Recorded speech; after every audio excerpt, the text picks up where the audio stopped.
الحمد لله وكفى والصلاة والسلام على رسوله المصطفى. معززو ایوی خور پختنه کړې ده چې خاوند می ظلم را سره کوي، څه وخت می صبر ورته وکړي خو هغه اصلاح نسو.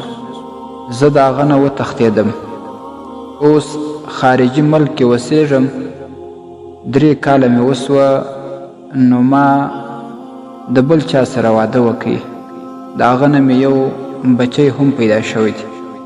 آیا زما دغه نکاح صحیح ده که نه؟ الجواب وبالله التوفیق. محترم خور، دا دې د ځانه سره عظیم ظلم کړی دی.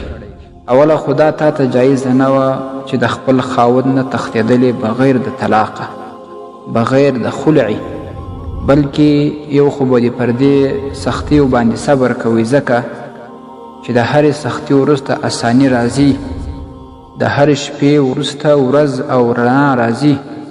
که بیا هم هیڅ لاره نه وای د اصلاح، هیڅ رڼا او اسانتیا نه وای راغلی، بیا به دې خپل مشران ورباندې خبر کړي وای. د هغې کورنۍ مشران، ستاسې د کورنۍ مشران به سره کښېنستلي وای. که چیرې اصلاحي لار و دې ته راوتلی وای خو ډېره ښه، که نه نو بیا به مو خلع یا هم د هغه نه طلاق اخیستی وای. خو چونکې نه تا خلع ورسره کړې ده، نه هغه طلاق در کړی دی، نو ته د هغه نه وتښتېدلې.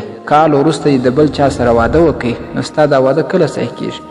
نو دغه دویم خاوند سره چې تا کم ژوند تیر کړی ده، دې ټول په زنا کې تیر کړی.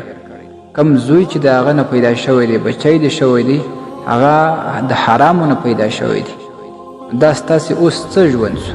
اوس دې هم د هغه سره نکاح نه ده صحیح، بلکل په زنا کې شروع یې. که د هغه سره 1 ګنټه تېره یې، که د هغه سره 1 کال تېره یې، په دې باندې فوراً توبه وباسه او یا د دې اول خاوند نه طلاق واخه په هره طریقه چې وي، یا خلع ورسره وکړه. که دا یو ونسي نو ته به هغه دویم خاوند سره هم ژوند نه تېری، د هغه نه به هم بیلیږې، ځکه چې دا هر څه په زنا کې او په حرامو کې شروع دي.